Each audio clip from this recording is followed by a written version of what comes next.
Hello, hello, and welcome to ohmTown Daily, the news show powered by ohmTown.com. This is how the sausage is made, folks, when the artificial intelligence that has a visualizer up above me starts interacting with me. You can't see it, but I can. Anyway, today is March 20th, 2024, Season 3, Episode 80.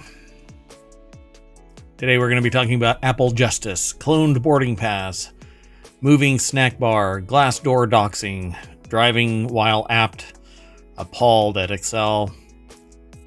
You are not worthy. We call it Moonpiercer. We are all friends here, and Apple's vision shared with nVidia. That and more.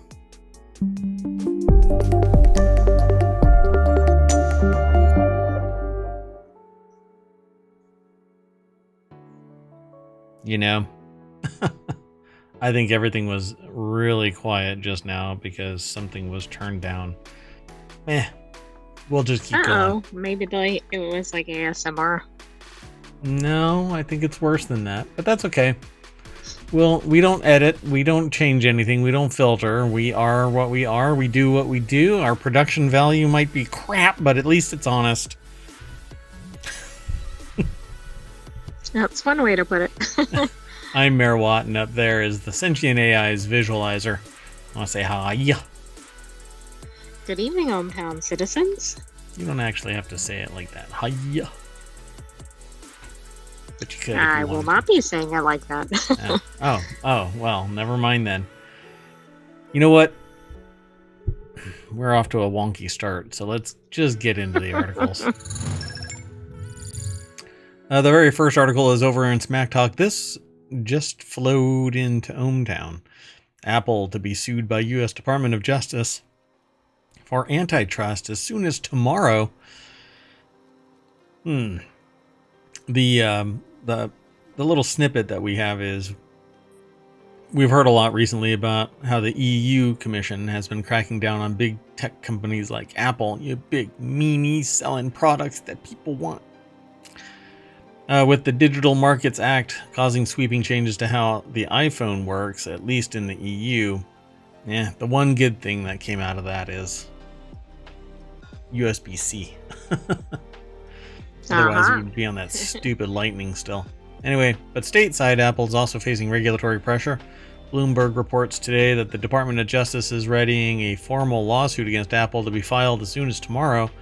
The suit will claim Apple broke antitrust laws by restricting access to iPhone software and hardware features. I don't understand it. They are a vertical. They build their own software and hardware. They don't have an open platform or an install base where you can install the OS on anything else. It has to be Apple products. It isn't like Windows. It could be installed on a plethora. Sorry, I have to say it like that ever since Three Amigos. Anyway, do you know what a plethora is? Anyway. No. A lot. Well, so, I just don't get it. In this case, I think antitrust is such a stupid idea. Restricting access to iPhone software and hardware features, it is their hardware and software. Exactly. It doesn't make any sense. That's like requiring them to put a back door in for law enforcement. And if you do that, then anybody has access. Why open up a secure platform by mandate by some? It just doesn't make any sense. It isn't like Windows. Windows and Microsoft in particular, Microsoft ran afoul of antitrust because they were forbidding anybody else from installing somebody's software on Windows as an OEM, as a matter of installing the operating system on their OEM hardware. So yeah, it's kind of one of those things that, well, if you can't play with that person over there if you plan on playing with my bat and balls. Exactly. Whereas here with Apple, it's their vertical, it's their hardware, it's their software.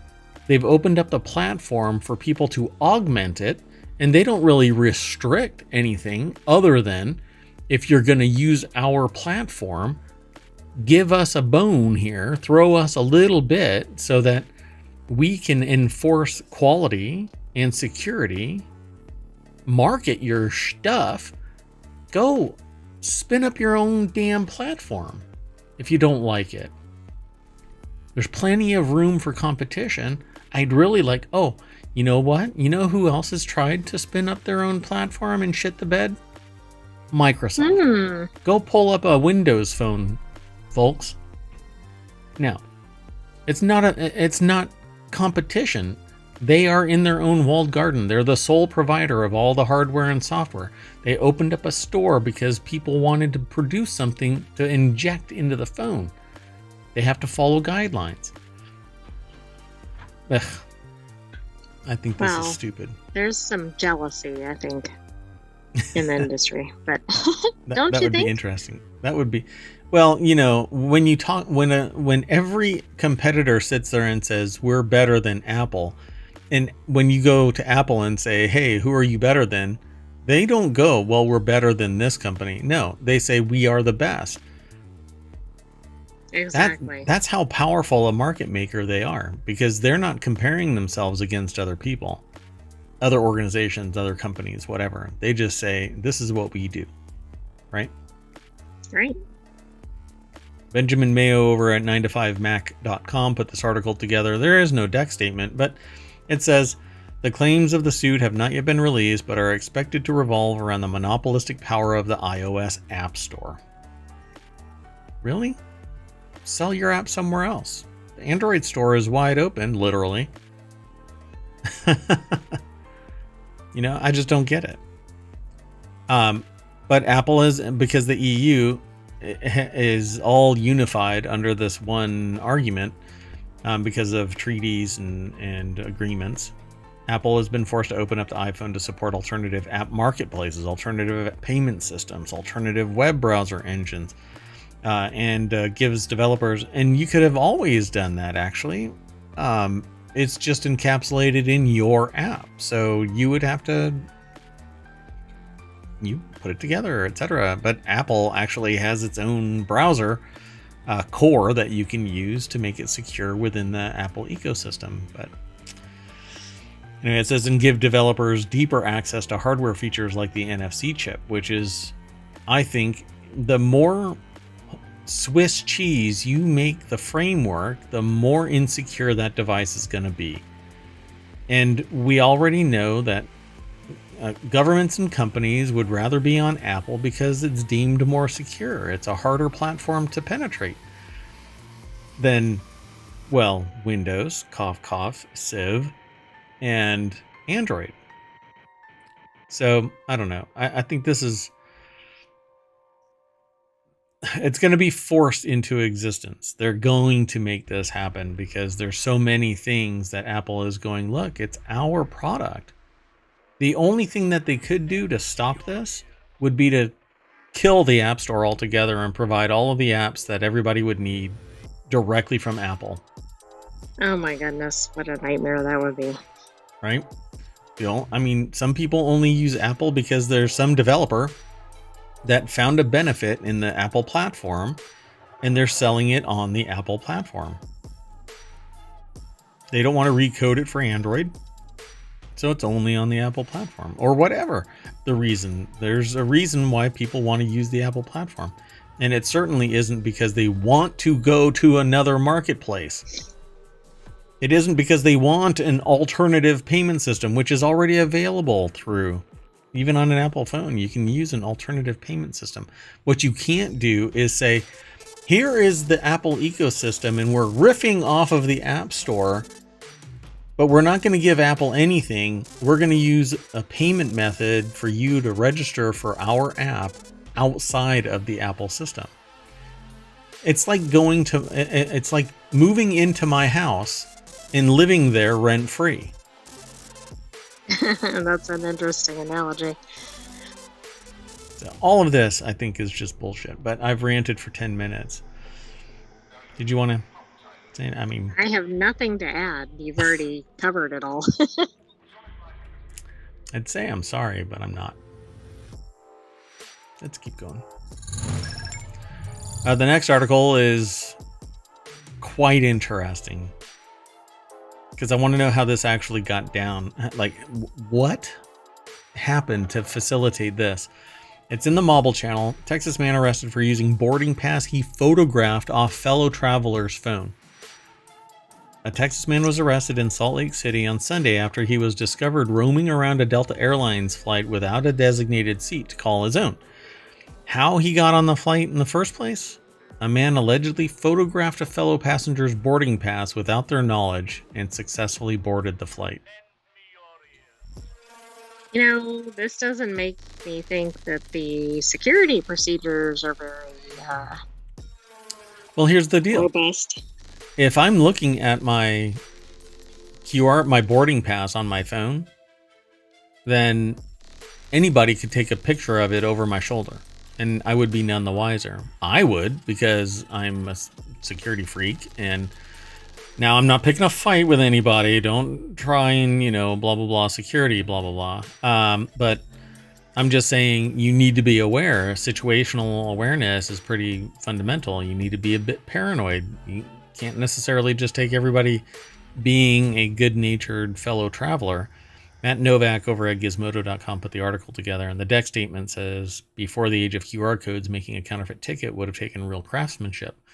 Well, this takes some serious stones. You have to sit there and shoulder surf somebody and take a picture of their boarding pass on their phone and then walk up and have it scanned without anybody suspecting. See, the problem is, what should have taken place is the identity of that QR code holder should have popped up on a screen saying, this is the person that belongs to that QR code.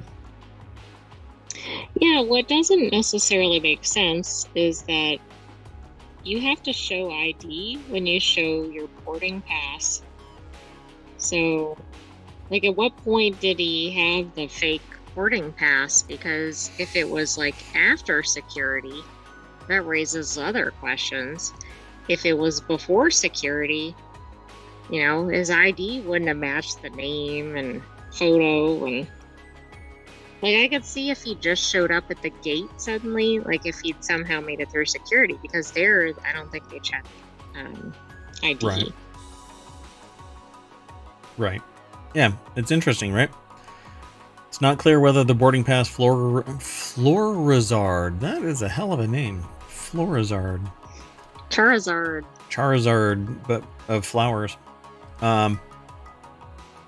Used to get through the security was the same one he presented to actually get on the plane at the gate on Sunday. Court documents indicate authorities saw Florizard taking photos of multiple passengers' phones and or boarding passes while they were not looking. However, this activity was done in the boarding area. So they got in, apparently. It's weird that it says it's not clear, but you would think that the court documents would state that it's clear. They indicate a minor female passenger had an issue while trying to get on the flight out of Salt Lake. When her boarding pass was scanned, the system showed that she'd already boarded. The girl was traveling alone on a ticket purchased by her father, and the surveillance footage of the airport allegedly showed Florizard photographing the girl's phone. What a creepy bastard on top of it. Well, yes, and then there's also if anybody had seen the boarding pass, they would have known... Right, that it wasn't that person. But I know sometimes they just scan it at that little scanner and not really, I don't know what pops up. Like if the name popped up, they would have known that was not the person. Flight attendants verified the passenger in 21F had paid for their ticket, and the plane returned to the gate after being arrested. Florizard admitted he had made a mistake and was only trying to get home. According to court documents, Florizard has been charged with being a stowaway, though it's not clear when he'll next appear in court. But one can assume that he'll have a first-class ticket to the court. So that's interesting. So if the person hadn't actually made the flight, It would have gone. exactly. So, and I can tell you from experience that if a person sits down in a seat, they're not checked that they belong in that seat. Because the last flight I took, a person sat next to me, and I don't believe that they actually purchased that ticket because their husband was actually 8 rows behind them in another seat, even though directly across the aisle from her was another untouched seat. So it was quite fascinating, and there's more context there, but yeah, it was quite fascinating to see this. And I ended up telling the flight crew, I don't think that person belongs there after the flight. I'm like, I think that person just took an empty seat, and they were like, oh my gosh, and because they had served them everything, and yeah, quite fascinating. But yeah, a QR code can give you access if you have, boobs at the gate, not checking actual identities, because that's the only way they could have gotten in. Whatever the person's name is, I don't know how old they were. It says here seat 21F, but that's not the age and gender. That is that's the actual that's seat. just their seat. So whoever it was, an underage girl that he took the photograph of, because the girl was traveling alone, and the file, the purchase was done by the girl's father. So if it would have been anybody else, even checking may have allowed that person to walk through, depending on the sophistication of his game.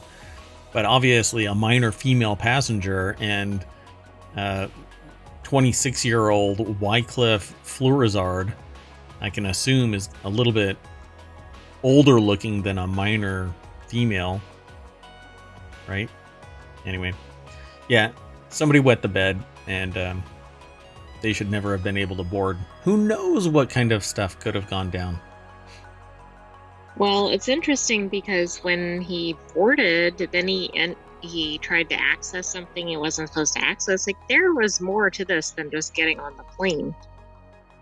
Either he'd never been on a plane before, or he was trying to do something else. Yeah, he was testing, right? Trying to get somewhere he shouldn't have been. Tried to open the emergency equipment storage door. Maybe to hide. I don't know. Right. It might not have been for nefarious purposes other than to stow away. Well, welcome to the no-fly list.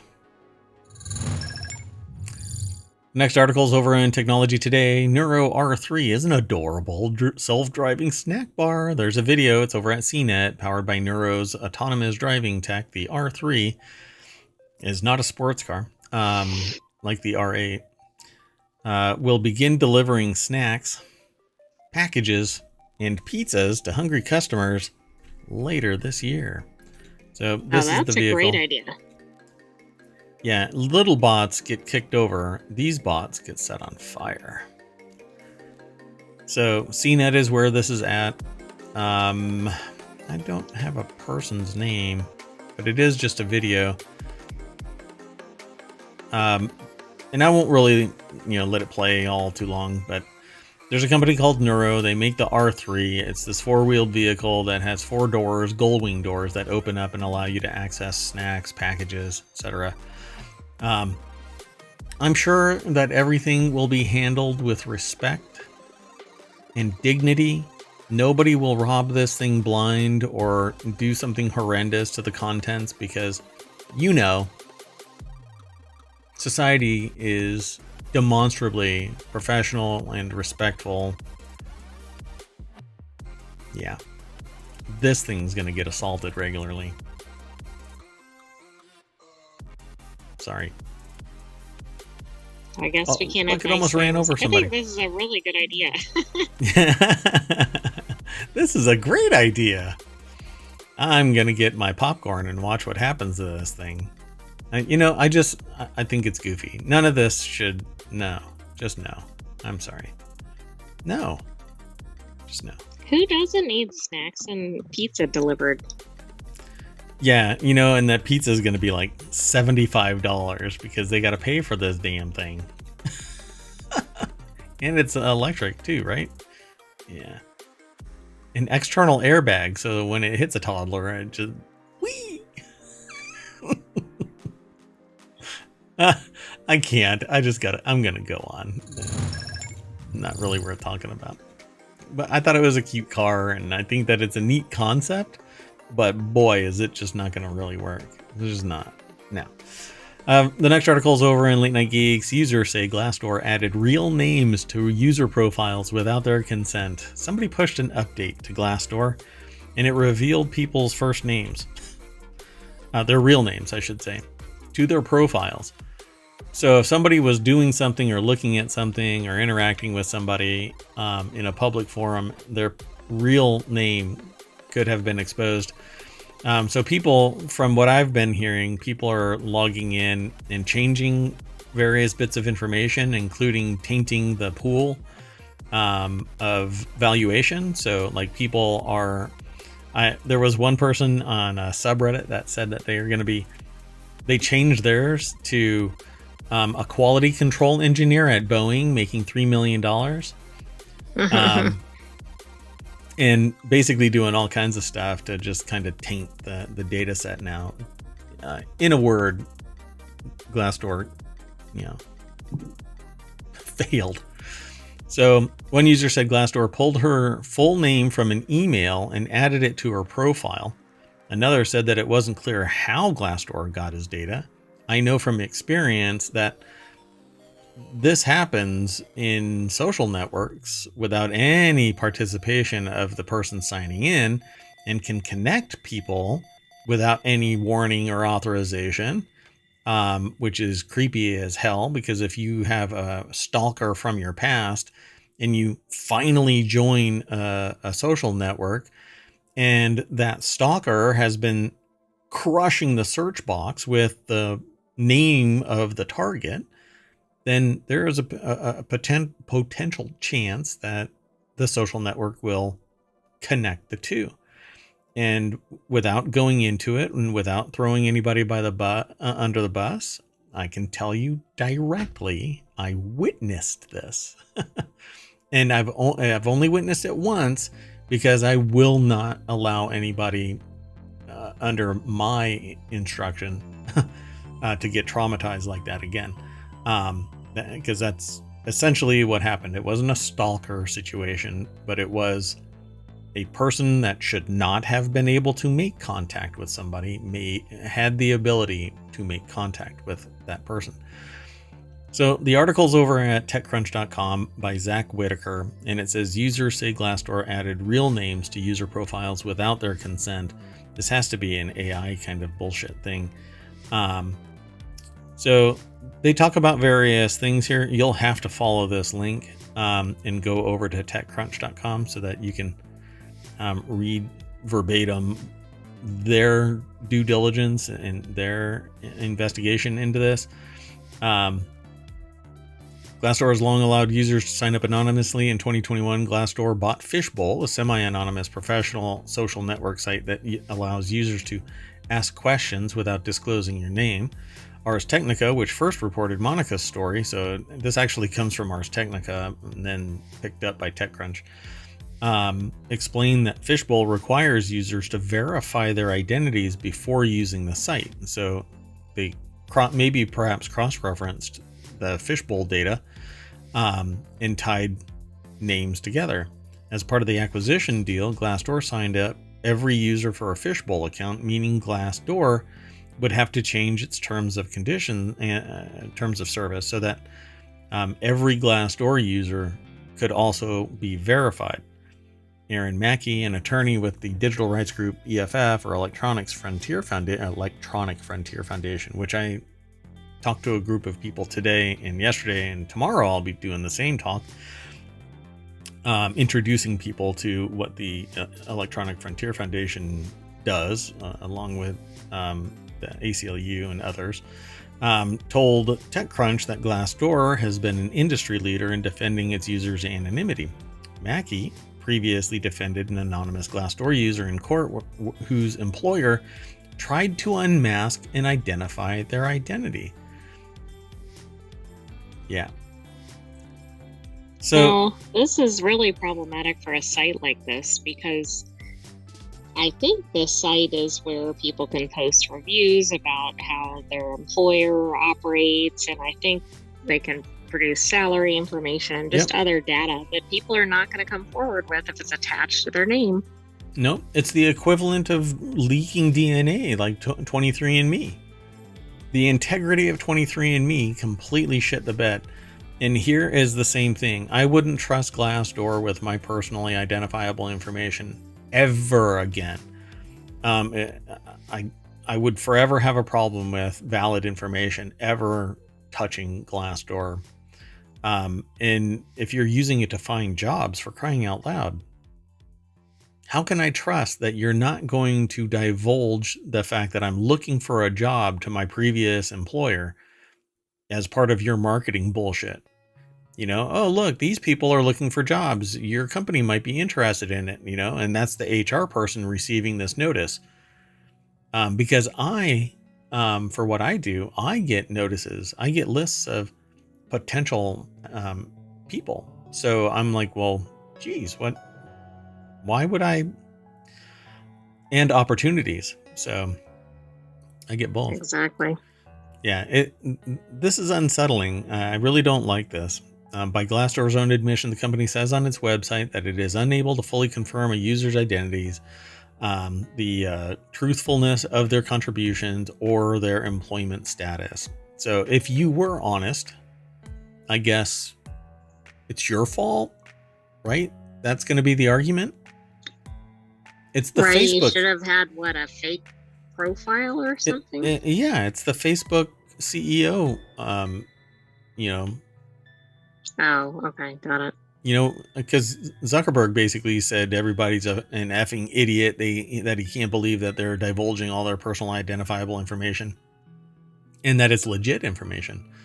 So what you have to do is you have to poison the well, everybody. You cannot post legit information unless it's for pure marketing. Like, my information might be out there and it's solely to drive traffic to business opportunity. You find out about me, it's going to be because I'm trying to promote a business or a product or a service. Or in this case, if you search for Mayor Watt, you're going to find ohmTown. Ta-da. But this was done without any authorization, but the authorization is always implied because of the terms of service that says, like an employment contract that says other duties as assigned, there's always a line inside that statement or inside the terms of service that says we can change these whenever the hell we want. And you don't like it? What are you gonna do? Which means the terms aren't very meaningful. Yeah. Oh no. Yeah, exactly. Yeah, that's exactly it. Yeah, time to bow out. Time for somebody to promote a more secure platform than Glassdoor, and screw Glassdoor. Bye-bye. Okay, let's keep on trucking through this. It's just sickening. I hate this kind of stuff. The next article is over in the Mobile Channel. Ohio thinks an app could replace driving instructors. I titled this one Driving While Apt. I thought that we were trying to get people away from looking at apps while they're driving. Maybe I also thought we weren't doing too well with autonomous driving, which this kind of reminds me of. But there's something weird about this, right? Maybe you're supposed to hold the app and learn how to drive by using the gyroscope in it. Hopefully not while you're driving. Like, you can give it to a toddler and the toddler will be able to learn how to drive because you tell them, okay, hold it steady. And then you throw things at them so that you're like, turn. And, like obstacles? Yeah. Directions, yeah. Yeah. Oh, no, and I meant actual... I thought you meant like throw a cat, ball across toddler. the path or whatever. Yeah. Just keep... Yes. Yeah. Run directly at them screaming and then say, turn, and they turn and start sobbing like I do when I'm forced to make a turn. Anyway, Ohio-based Grange Insurance is developing a new driver training app which can turn any adult 21 years old and older into an untrained and uncertified but still allegedly capable driving instructor. What? What? Is this like an Uber for driver training? I thought it was for the actual drivers, not for the driving instructors. That's a whole other layer of problems. Yeah, and the Ohio legislature is rolling out the red carpet for the app to become legal replacement in time for time in a car with a student driver. So the state might create a new legal framework to implement app-based driving instruction. Bradley Brownell from Jalopnik actually put this article together. It's posted by quartz.com or qz.com actually. So it says here, the app can turn anyone 21 years and older into an untrained and uncertified but still legally capable, allegedly legally capable driving instructor. And the Ohio legislature is rolling it out with the red carpet. To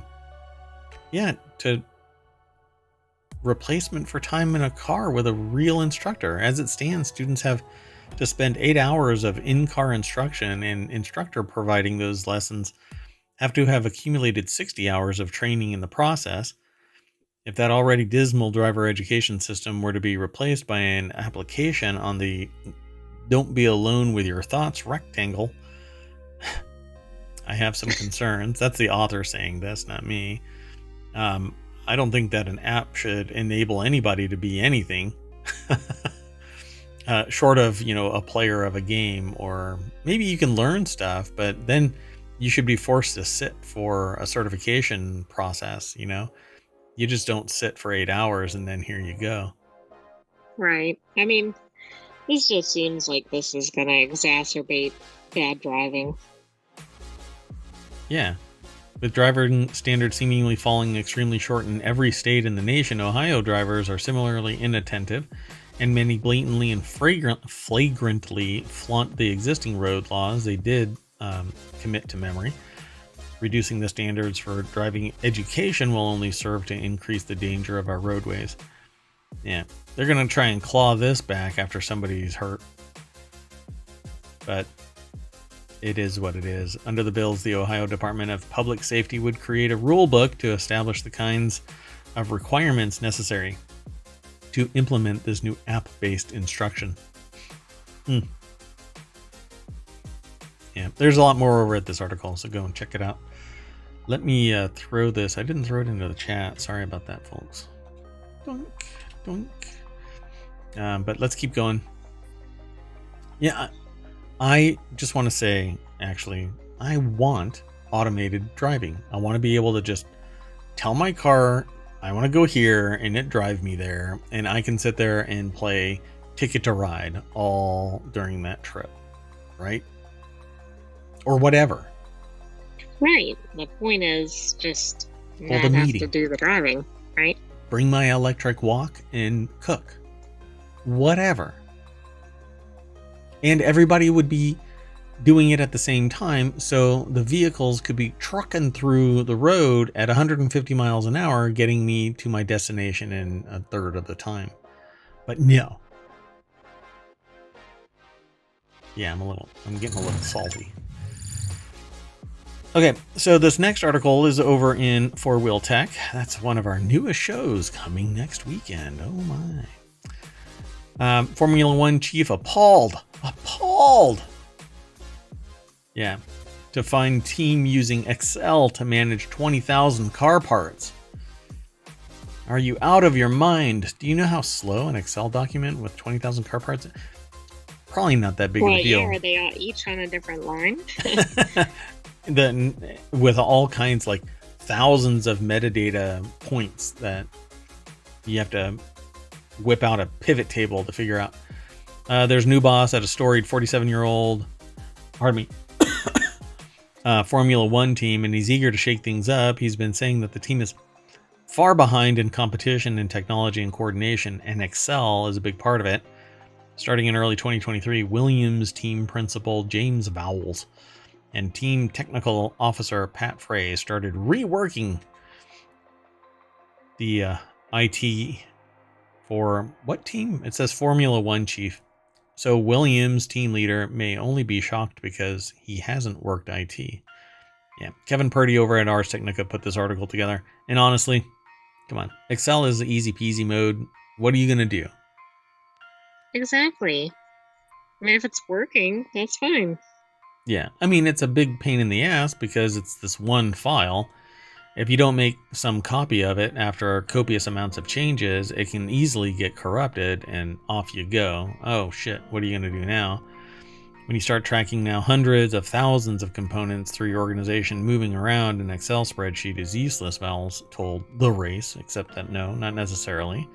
Depends on who's helming that Excel doc. Look, honestly, yeah, they probably should have been doing something else. But now you get, just like a lot of us, you have to come up with some really elaborate, costly solution for something that's been babysat in a Microsoft Excel spreadsheet. Yeah. Well, I guess that's why you charge more for your marketing on your race car.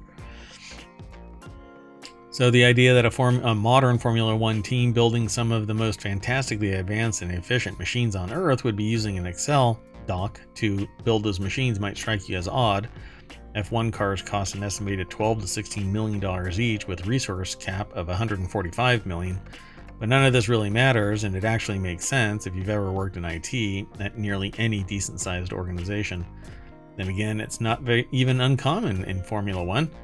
When Sebastian Anthony embedded with the Renault team, he reported back for ours in 2017 that the Renault Sport Formula One's Excel design and build spreadsheet was 77,000 lines long, more than 3 times as large as the Williams setup that spurred an internal revolution in 2023. Yeah, I mean, you can do some pretty powerful things with an Excel doc if you know what you're doing. You know, business is powered by Excel docs to some degree, and then when the data set is really large and you need speed over just the reliability of a spreadsheet, then you end up in a database and AI and machine learning and blah blah blah, Python and whatnot. I see no wrong in this. I don't know, but I guess if the chief wants to, grow up the program, then so be it. You see anything interesting in here other than other examples? Yeah. The statistic that 90% of larger sheets are likely to have a major error. Yeah, naturally.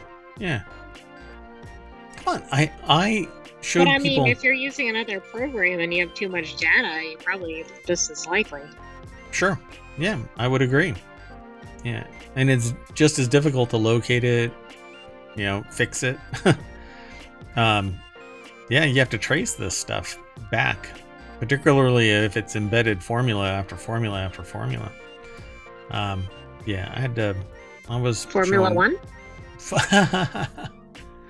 One formula to rule them all, and in the Excel sheet bind them. Oh no. Oh wow. Yeah, it did me. Yeah. Lord of the Excel sheets. Let's keep going.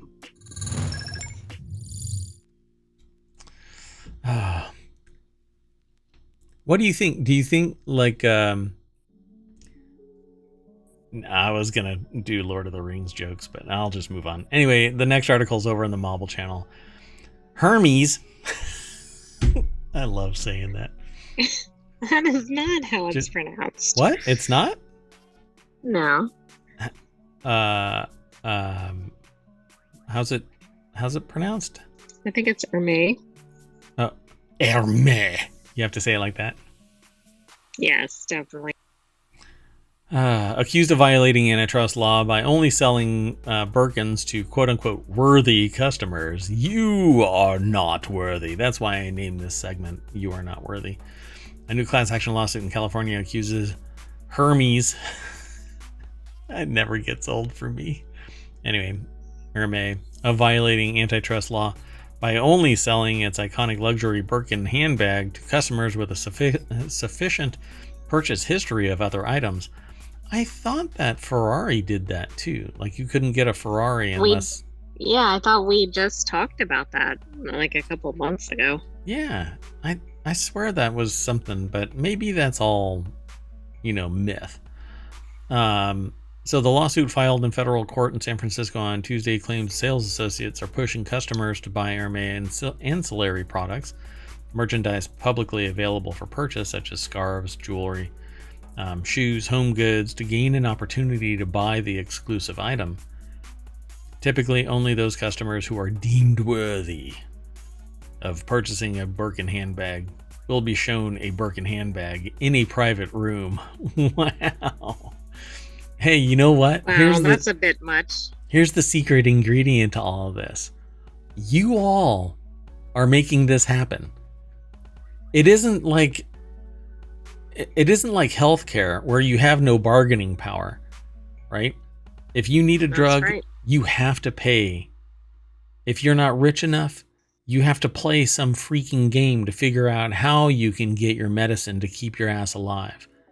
You don't need an Hermès bag or anything from the house of Hermès. They can kiss my shiny metal ass. If they were to send me one to try and woo me over to cheerlead Hermès, I would set it on fire and post it here on Twitch. There is okay. This is the type of excess that is enabled by society to abuse the very society that is enabling it. I wanted to call this let them eat bag, but that actually sounds a little weird. Anyway, because it's a Birkin bag, and let them eat cake. Sorry for the ASMR there. I hit my microphone. I'm flailing around. Anyway, it drives me nuts. People are like, oh, outrage. Stop buying this shit. Don't enable this. They're a billionaire class, for crying out loud. Tell them to kiss your shiny metal ass. Go buy some, green product that isn't made of animal skins. And I'm not even, a person that's all anti-leather and whatever. But you know what? Go give somebody else a chance to produce a bag of X quality. There's countless other crafters out there that deserve this, your money. And it could be just as cute and better than this, and not going to somebody that literally is saying you suck until you buy hundreds of other dollars worth of stuff. Sarah Fortinsky over at The Hill put the article together. It's a cute bag, but no, kiss my ass. The lawsuit filed in federal court in San Francisco on Tuesday claims that the sales associates are pushing this. So typically, only those customers who are deemed worthy of purchasing a Birkin handbag will be shown a Birkin handbag in a private room. The chosen consumer, will be given the opportunity to purchase the specific Birkin handbag, which they are shown. So it's not even your choice. You don't even get to pick. That's a whole other layer.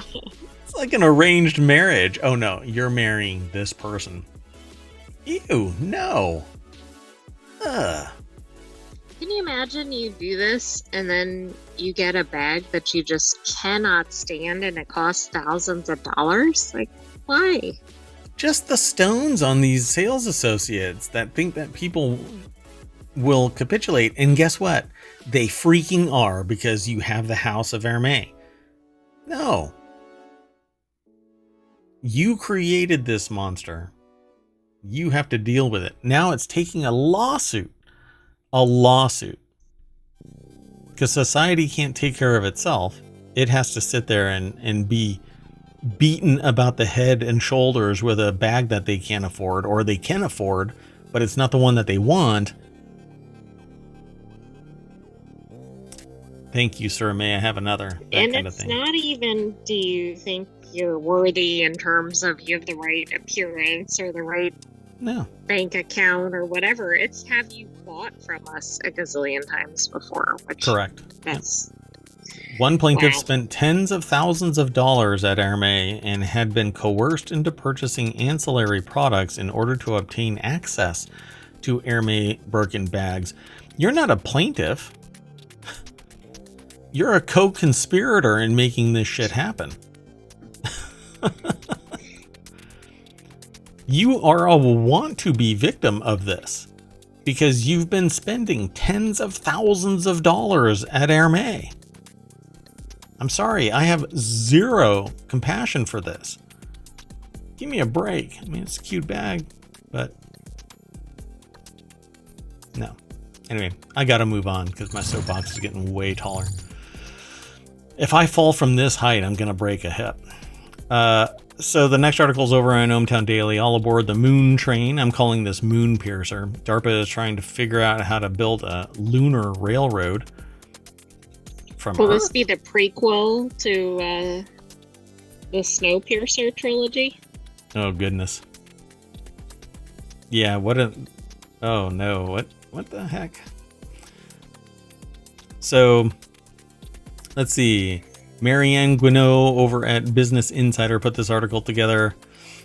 And it says here, astronauts could one day hop a train on the moon. DARPA, the famed U.S. research agency, has asked a firm to come up with a lunar railroad concept. NASA wants astronauts to live on the moon, which means developing lunar power, transport, and comms. This is actually happening. Like these are these inflatable things that were tested recently. So I can imagine this is actually going to come one day. Oh, look at that. Astronauts may one day be able to hop on a train to travel the moon's surface. The regolith is going to wreak havoc with the track. The plans are highly hypothetical. There are currently no permanent structures on the moon at all, and no people have been there since 1972. Har har, right? Aliens won't allow us. Anyway, if you realized this railroad could transport people, supplies, and commercial cargo on the moon, Northrop Grumman said it's in a statement on Tuesday. Wow. Do you think they'll have their GPS ironed out, or do you think it's just gonna Oh no. go to random destinations? Yeah, they're gonna think that it's on track, but it's gonna be in the wrong spot. How did we end up in Norway? We started in the moon. So NASA has a long-term plan underway to get people to the moon. The Artemis program kicked off with a flight around the moon in 2022. Yeah, we're chomping at the bit to return to the moon. For the next Artemis mission, the agency aims to send astronauts back to the moon for the first time in over 50 years by the end of 2025. Commercial partners, meanwhile, are already thinking of ways to mine the moon. Yeah, it's mainly because they want helium-3. We'll see. Hey, follow the link. That'll take you over to Business Insider. There's not much more to say. At least, do you have anything that you want to say? You're from the future. Is the moon still there? Well, the moon has it's starting to reach like escape velocity. Oh, really? Oh, no. What have we done? That might be a rumor. What have we done? Oh, God. What have we done? Oh, we fired a dart at the moon, and now it's changed its trajectory. Oh, I don't know if I want that to be canon in our world building exercise of ohmTown. Oh no. Yeah, maybe here. I know how to fix this. Next article is over in Reality Hacker. Some of the most popular websites share your data with over 1,500 companies. We throw this into the chat there. There you go. So cookie pop-ups now show the number of partners that websites may share data with, and here's how many of the third-party companies may get your data from some of the most popular websites. Yeah, this is quite fascinating. I used to do this. You add an extension and it like Ghostery and stuff, it lets you see what a website is doing with your data, how many how much data is basically leaking from your travails and travels online. So cookie pop-ups now show the number of partners that a website may share with its data. This has actually been around for like 20 years. In a little notice change at the end of the year, thousands of websites started being more transparent about how many companies your data is being shared with. I haven't run across any of these people. A Wired analysis of the top 10,000 most popular websites shows that dozens of sites say that they are sharing with more than 1,000 companies, while thousands of other websites are sharing with hundreds of firms. Quiz and puzzle website JetPunk tops the pile, listing 1,809 quote-unquote partners that may collect personally identifiable information, including browsing behavior or unique IDs. Yes, we all have unique IDs for our browsers. Apple actually allows us to jumble that up. Other browsers allow you to jumble that up or mask it. VPNs also allow you to mask it. More than 20 websites from the publisher Meredith, including Investopedia, People.com, AllRecipes.com, say they can share data with 1,609 partners. The newspaper The Daily Mail lists 1,207 partners, and there are more over at this article. Quite fascinating. The researchers say Peter Doliginski, a product director at privacy-focused search engine and browser DuckDuckGo, so they end up in a worse privacy state. If you, it says every single person who's we've ever observed in user testing doesn't read any of this, and they find the fastest way they can to close it. So it's this permission thing, consent to pop up cookies and stuff like that. Yeah, if you just say yay, they're gonna take everything they can. They're gonna enumerate as much as they can. So let's see. Let me see if I can find something here that's interesting. In November 2023, IAB Europe updated its transparency and consent framework in response to rulings, saying it didn't comply with Europe's GDPR. If you're gonna do business with Europe, you have to conform to Europe's GDPR, like the right to be forgotten and whatnot, limited tracking and so on, to include the provision that companies should disclose how many partners they're sharing user data with on the first pages of their website. Towson Feehan, the CEO of IAB Europe, says the update includes a number of meaningful iterations which provide people with more information about what data may be shared and include changes such as making a reject all option prominently available. And I wish that we could do that here in the States. Exactly. We have not caught up, I would say, to Europe. Yeah, I'm going to try and find that source, but there was an analysis of Windows, and without a software firewall, hardware firewall on the perimeter, and monitoring, your Windows iteration exfiltrates something like 4,000 data points each day, constantly pinging out. And yeah, it's just unsettling. So, but now you know, folks. And actually today, which is interesting, I didn't plan for this, but today I was talking with people, yesterday as well, and tomorrow as well. I'll be talking to people about privacy specifically, and surveillance. It's quite fascinating. Everybody has heard of Big Brother, and that's government, but Little Sister is business. And while there are rules here in the United States and in pretty much every country about what a government can do, depending on the country, it's a whole lot more liberal or a whole lot more strict about what they can do to the citizenry. But here in the States, we have the Constitution that limits what the government can do. The First Amendment does not enable people to say and do whatever the hell they want to. It's a control on the government, basically disappearing people when they speak out about the government. Try that in a small town. Try that in some other countries, and you're not going to get such a favored response from the citizenry and the government. Well, Little Sister, there are no controls. You file a FOIA request with a business, and there's a really good chance you're going to get an or a text or something from the business maybe from the attorneys with ha ha ha ha ha ha ha, and that's about it. Hashtag, go F yourself. But the government, if we file a FOIA request, they have to respond within a certain amount of time. It's actually pretty concise. They can't linger for months and years. They have to answer it pretty succinctly and with the relevant information being asked. Your FOIA request has to be that precise as well, though. It can't be nebulous. Otherwise, they can bow out saying it is too nebulous. But businesses, hey, I want to know about my file. What information do you have on me? And they go, nope, it's proprietary information. Go away. Right, and you're like, it's my own information. Yeah, no, it's not. No, it's business information. It's a business asset. It's not your information. Your information is whatever you have, and you've been giving it to us. So, haha, dumbass. It's the Zuckerberg rule, I think it's called. It's not really called that, but I'm calling it that because Zuckerberg literally said that at the beginning of Facebook. All of these people are effing idiots. Literally. Go look it up. Unless it's been, whitewashed and removed from the internet, which the internet never forgets. It might be harder and harder and harder to find, but it's somewhere out there. Yeah.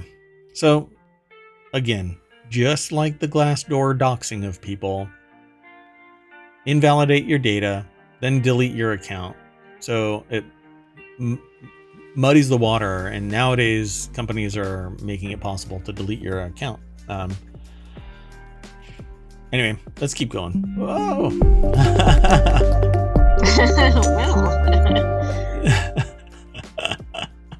He hit the wrong button. I'm sorry, everybody. I am a hot mess today, I guess. Okay, we have one more article.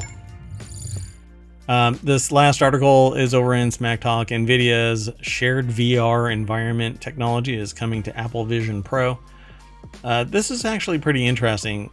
Again, I had just given a talk about the fact that artificial intelligence actually evolves so much faster than anything natural because we have the technology to create iteration upon iteration upon iteration, and then take the best of each iteration and make a superior AI or whatever it is. Even the virtualized version of it becomes a superior product or service. And then you take that and you iterate on that thousands and thousands of times. nVidia actually had a big discussion, an announcement about its new ecosystem. And one of the things that shook out from it is disclosure that Apple Vision Pro and nVidia are going to be working together. But it says, you may know that nVidia for its graphics cards or gaming streaming service, but the company also develops applications for enterprise use. A new software framework built with Omniverse Cloud APIs lets developers send OpenUSD scenes from their applications to the NVIDIA graphics delivery network, which can stream content to Apple Vision Pro. This is probably the low-hanging fruit for Apple and AI and NVIDIA to be sharing resources. But it's put together by AppleInsider.com. Wesley Hilliard is the author. And some of the stuff involving NVIDIA that's coming out and their AI wing, it's pretty heady stuff. Definitely something that would be a show and at least one full episode all by itself, and then just the tip of the iceberg because so much was announced. But essentially it says it was a lot of technical jargon and industry terms that can be summed up like this. Enterprise NVIDIA developers will be able to upload their work to the cloud and stream it to the Apple Vision Pro without running it on the local M2 processor, which is now actually last generation. They're releasing the M3s. It also enables hybrid rendering that combines local and remote rendering using technologies from Apple and NVIDIA in the same software. And it was announced at this NVIDIA GTC. This conference announced everything that NVIDIA is doing, and I think that their stock started going crazy, and Well, it was already going crazy. Yeah. So the stuff that they're doing over at nVidia is quite amazing, and it's primarily built around their GPUs and massive amounts of memory, allowing them to make iterations so fast that they're talking about like millions of iterations simultaneously operating, and then all of that data is merging together to create the most perfect version. And before, it was largely, you know, a few at a time kind of a thing. But now we have something happened in electronics engineering that has led to this massive pivot in computational power, primarily numerical computational power, not CPUs, but GPUs, these render engines and these analysis engines. NVIDIA, there's certain NVIDIA devices that are being sold for cryptanalysis, decryption, breaking SSL certificates and things like that. That, like, one little card is $20,000, and that's just like the entry level kind of a thing.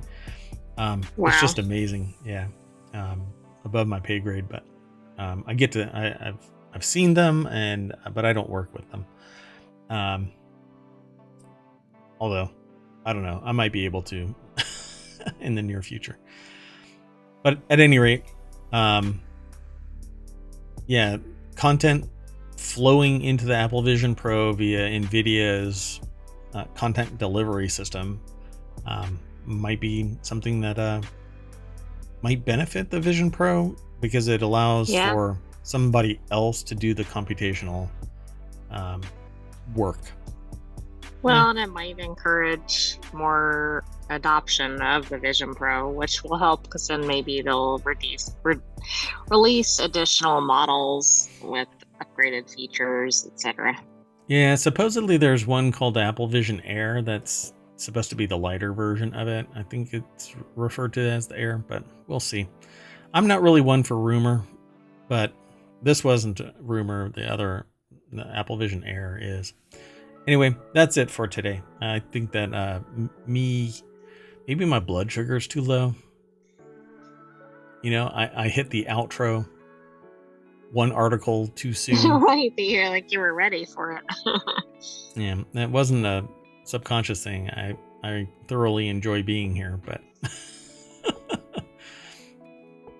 anyway, what a difference an inch makes, right? So I'm Mayor Watt. That's the visualizer for the sentient AI from the future. Doing okay over there? Up here? Yeah, yes. Up there. Yeah. And you've been watching ohmTown Daily News Show for March 20th, 2024. You want to say bye-bye? Yes. Good night, ohmTown citizens. We will see you tomorrow at approximately 8 p.m. Eastern. That's right. Bye-bye.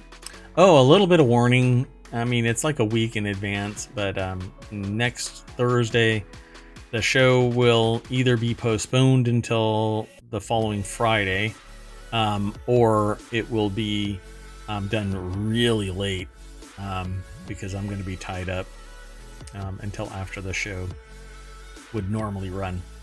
But I figured I'd tell everybody now, and maybe a little bit later if I remember. Okay, cheers everybody. Bye-bye.